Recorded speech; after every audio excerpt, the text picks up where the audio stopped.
क्या हमें किसी एक साधन पद्धति से केवल मात्र इसलिए चिपके रहना चाहिए क्योंकि हमने किसी से दीक्षा ले रखी है अथवा किसी को गुरु के रूप में वर्ण कर रखा है?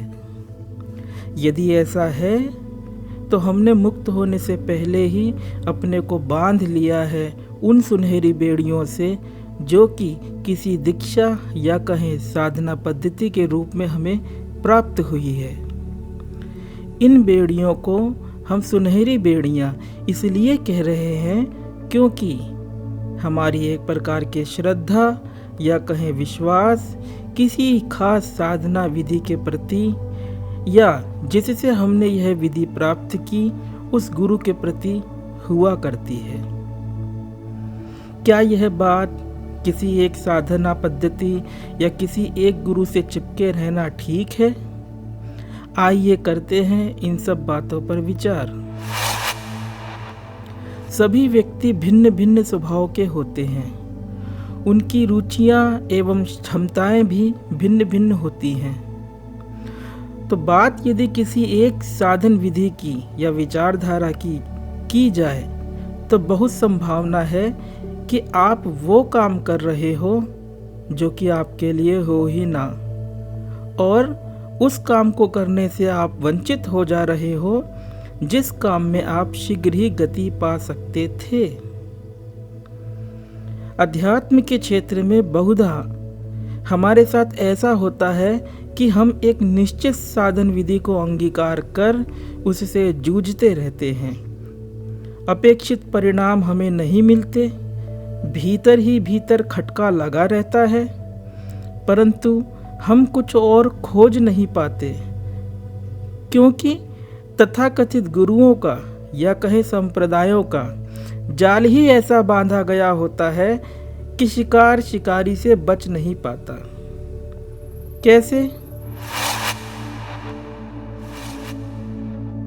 उदाहरण के तौर पर मान लीजिए आपको कह दिया गया कि ये 2-3 नाम की लिस्ट है, जैसे कि ओम, राम, शिव आदि।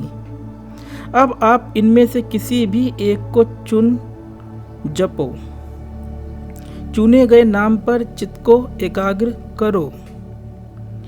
ये बात सुनने वाले को बड़ी अच्छी लगेगी कि वाह क्या बात है, मुझे ऑप्शंस दिए जा रहे हैं कि कोई सा भी एक नाम चुन लो। गहराई से यदि देखें तो क्या यह उस व्यक्ति को ऑप्शंस दिए जा रहे हैं या वह नाम जप के अतिरिक्त कोई और ऑप्शन ना खोजे इस बात का षड्यंत्र रचा जा रहा है? और बात यहीं तक ही बिगड़ी हुई नहीं है। इस बात का घिनौना स्वरूप तब सामने आता है जब वह व्यक्ति या साधक किसी एक नाम को चुनकर उस पर चित्त रोकने का अभ्यास शुरू करता है और चित्त टिकता नहीं है। इससे पहले कि वो दी गई विधि को त्यागने के विषय में कुछ सोच सके, उसे पहले से ही बहुत कुछ मिथ्या ज्ञान सिखा दिया जा चुका होता है कि इतना आसान थोड़े ही है साधना करना। अरे जन्म जन्मांतर के संस्कार हैं, कोई एक दिन में थोड़े ही कट जाएंगे।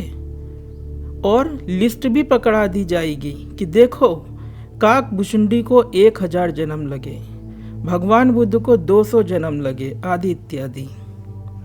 अब वह चित्त की एकाग्रता को प्राप्त ना हो पाने का कारण अपने किन्हीं कल्पित जन्म जन्मांतरों के कल्पित पाप संस्कारों में ढूंढता है। सोचना तो उसे यह चाहिए था कि जो मेथड, जो साधना मुझे पकड़ाई जा रही है, कहीं ऐसा तो नहीं कि मुझे उस साधना की नहीं बल्कि किसी और साधना की जरूरत है। परंतु तथाकथित गुरुओं की, संप्रदायों की यह घेराबंदी काफी मजबूत होती है, जिसका परिणाम यह होता है कि व्यक्ति अज्ञान का शिकार हो जाता है और घिसड़ता रहता है। उसे और भी बातें सिखा दी जा चुकी होती है कि तुम तो गृहस्थ हो, सेवा से ही साधना की शुरुआत है, एक जन्म की यह बात नहीं है। अभी जहाँ तक बेड़ा पार लगेगा सो लगेगा। फिर अगले जन्म में जहाँ से तुम्हारी साधना यह छूटेगी, वहाँ से तुम अगले जन्म में आगे बढ़ोगे और फिर किसी कल्पित जन्म पुनर्जन्म में तुम्हें ब्रह्म की प्राप्ति होगी। ये हो गई पूरी घेराबंदी।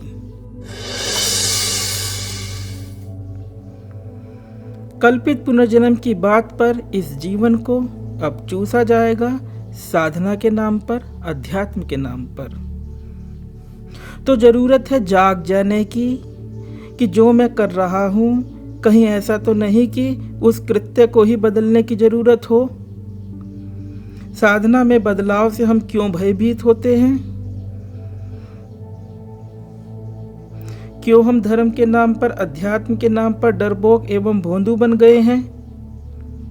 ऐसा सोचना चाहिए, विवेक से विचार करना चाहिए, क्योंकि यह हमारे जीवन का प्रश्न है और आध्यात्मिक दृष्टि से बहुत ही महत्वपूर्ण प्रश्न है। साधना विधि या विचारधारा को बदलने से हम इसलिए घबराते हैं क्योंकि हमने इन्हीं साधनाओं में अपनी सुरक्षा के बिल खोज लिए हैं, जबकि ये सुरक्षा भ्रामक है और एक धोखा है। हम कभी सोचते ही नहीं कि जब पिछले जन्म का कुछ भी याद नहीं है, तो यदि कोई पुनर्जन्म होता भी हो तो अगले जन्म में वह कोई दूसरा ही व्यक्ति होगा जिसको कि मेरे बारे में कुछ भी ज्ञात नहीं होगा। तो इसका मतलब यह हुआ कि मैं अभी जो कुछ धर्म के नाम पर, साधना के नाम पर, सेवा के नाम पर कर रहा हूँ, वह सब एक प्रकार का इन्वेस्टमेंट हुआ जिसका लाभ कोई दूसरा ही प्राप्त करेगा, जिसको कि मैं जानता ही नहीं हूँ। कैसी हास्यास्पद बात है यह। वस्तुतः सत्य कुछ और है। जरूरत है जाग जाने की। जरूरत है उन श्रद्धा एवं विश्वासों को परे हटा तथ्यों को वैसा देखने की जैसे कि वे वस्तुतः हैं। इस संदर्भ में हमें जय कृष्णमूर्ति जी की एक प्रसिद्ध उक्ति याद आती है। उन्होंने कहा था, विश्वास के हर तरह के प्रकार को एक और उठाकर रख दो, आप पाओगे कि कहीं कोई भय नहीं है। उनकी यह बात दुनिया की सबसे कीमती बातों में शामिल करने लायक है, क्योंकि यह बात तथाकथित धर्म, गुरुडम आदि के नाम पर शोषित हो रही बहुसंख्यक मानवता को मुक्ति की दिशा प्रदान करती है। निश्चित ही यह हमारी निजी राय है, परंतु हमने स्वयं अपना जीवन ऐसे जिया है और काफी बाद में हमें जय कृष्णमूर्ति जी के ये कथन पढ़ने को मिले। तब तक हम वह बात कर चुके थे, अद्भुत परिणाम प्राप्त कर चुके थे, जिस बात को जय कृष्णमूर्ति जी ने इस उक्ति में कहा। हमारी दृष्टि में आध्यात्मिक रुझान वाले व्यक्ति को, साधक को हमेशा प्रयोगशील बने रहना चाहिए। प्रयोगशीलता में ही गतिशीलता है और हम जो भी करें उसमें डूब कर करें, ना कि उथले उथले करें। ऐसा नहीं कि यूज एंड थ्रो की भांति हम साधना बदलते रहें। ये ठीक ऐसा ही है जैसे कि आप रुग्ण हो और चिकित्सा के लिए किसी डॉक्टर के पास जाएं और वह डॉक्टर आपको कुछ दवाइयाँ लिख कर दें। अब आप यदि दवाइयाँ खाओ ही ना, या जिस नियम और परहेज से दवाइयाँ खाने के लिए डॉक्टर ने कहा है उस नियम और परहेज की अवहेलना करो, तो यह तो सरासर गलत बात होगी। यदि आप दवाई नहीं खाएंगे या जो नियम एवं परहेज बताया गया है उसकी अवहेलना कर उस डॉक्टर के गुण गाएंगे, तब भी आप गलत हैं। क्योंकि जब तक आप दवाई को कहे अनुसार खाएंगे नहीं, तब तक आपको पता ही नहीं चलेगा कि डॉक्टर या दवाई को बदलना भी है, क्योंकि मुख्य बात तो रोग के ठीक होने की है। किसी को गुरु स्वीकार कर अनुयायी बन जाना, किसी भीड़ जमात का हिस्सा बन जाना जीवन को बर्बाद करना है। आप जो भी साधन करें तो देखें कि क्या कोई परिणाम मेरे पास है, और अगले पिछले जन्म की बात को तो छोड़ ही दें, क्योंकि वह तो शिकारियों का शिकार फंसाने का शिकंजा है। होता क्या है कि अधिकांशतः हमें कोई एक विषय पकड़ा दिया जाता है एकाग्रता के लिए, कंसंट्रेशन के लिए। वह विषय कोई नाम, कोई मंत्र या किसी इष्ट अथवा गुरु के स्वरूप के रूप में हो सकता है। हम एकाग्र होना चाहते हैं, चित्त को विचारों से रहित करना चाहते हैं, परंतु यह होता नहीं। कदाचित कभी होता भी है तो चित्त अपने विषय पर ठहरता नहीं। ऐसे में हमें यह थोथा ज्ञान बताया जाता है कि ये एक जन्म का काम नहीं है, या हमारे कोई पाप संस्कार हैं जो बाधा के रूप में सामने आ रहे हैं। वस्तुतः बात क्या है? वस्तुतः बात यह है कि कुत्ता कभी भी अपनी पूंछ पकड़ना चाहे तो क्या कभी भी पकड़ पाएगा? नहीं पकड़ पाएगा। मर जाएगा पर नहीं पकड़ पाएगा। एकाग्रता और ध्यान में अंतर है। शांत आप सदा से हो। शांत होने का कुछ भी उपक्रम आपको अशांत बनाता है। ये सब हम अपने स्वयं के जीवन के लंबे अनुभवों के आधार पर बोल रहे हैं। हमने जैसा खुद जाना है वैसा बोल रहे हैं और पूरी प्रामाणिकता के साथ बोल रहे हैं। साधना के विषय में हम इतने प्रयोगशील रहे हैं कि ना जाने क्या कुछ कर डाला और जान तक जोखिम में डाली है। फिर वह चाहे हटियों की खेचरी मुद्रा हो या एक एक दिन में रामचरितमानस की 70 से 90 चौपाइयाँ याद कर उनमें चित्त को निरुद्ध करने का प्रयास हो, या सूफियों की वर्लिंग मेडिटेशन ही क्यों ना हो। जो किया डूब के किया और उसे व्यर्थ जाना जब तो छोड़ दिया।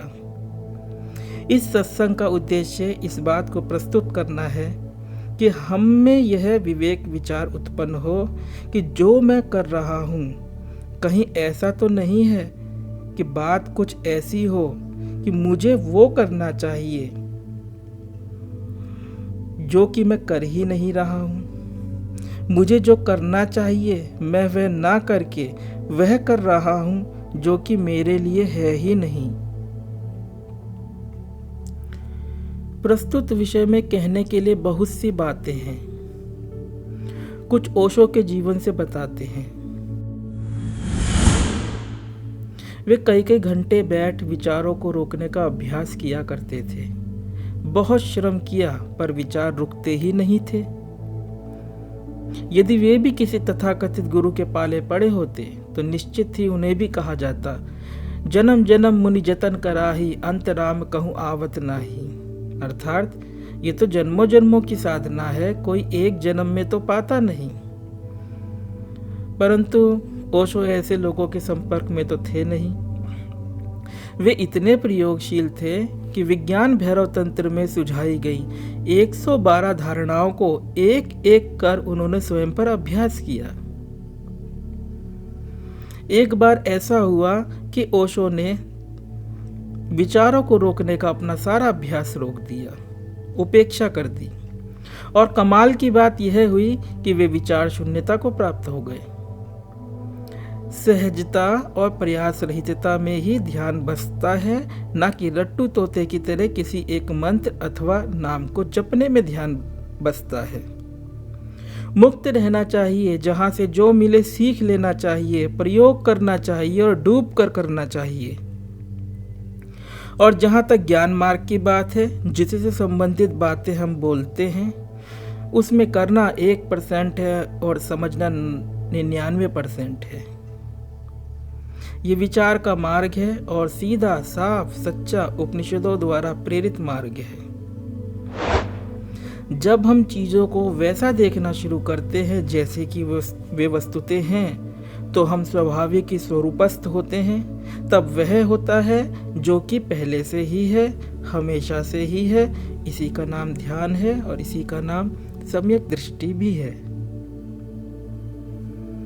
हम किसी खेत में बीज बोते हैं और फसल नहीं होती है या अपेक्षित पैदावार नहीं होती है, तो बीज, खाद, पानी आदि में परिवर्तन करते हैं। इतना सब कुछ करने के पश्चात भी यदि फसल नहीं ही होती है तो निश्चित ही भूमि ही उर्वरक नहीं है, इनफर्टाइल लैंड है। अब यदि हम फिर भी उस अनुपजाऊ भूमि में खेती करने में लगे रहे कि ये तो मेरे बाप दादा की जमीन है, तो हम मूर्ख नहीं तो और क्या है।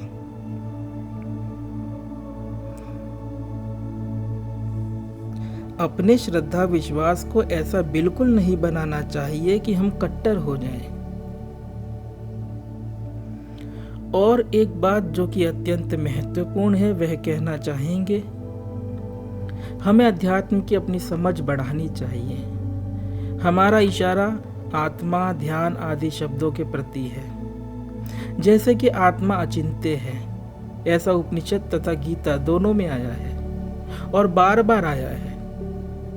तो हमें ज्ञात होना चाहिए कि यदि आत्मा अचिंत्य है तो यह कोई ऐसी चीज नहीं हो सकती जिसको कि हम विषय के रूप में जान सकें, अनुभव कर सकें, साक्षात्कार कर सकें, दर्शन, स्पर्श, विलय प्राप्त कर सकें। और यह कोई ऐसी चीज भी नहीं हो सकती जो कि जागृत होती हो, जागृत होकर भजन कराती हो, किताबें लिखवाती हो, या शरीर में होती हो, मरने के बाद शरीर से निकल दूसरे किसी गर्भ में प्रविष्ट होती हो। लिस्ट लंबी हो जाएगी, हम यहीं थम जाते हैं।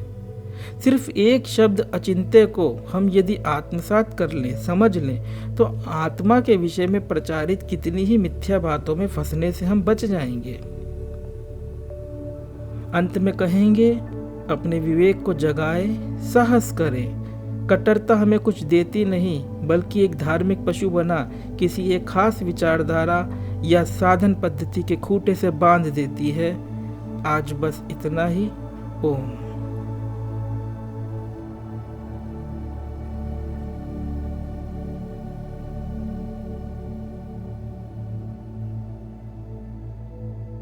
अगर आपको यह वीडियो पसंद आया है तो वीडियो को लाइक जरूर करें और चैनल को सब्सक्राइब कर इस ज्ञान के प्रवाह में अपनी श्रद्धांजलि अर्पित करें।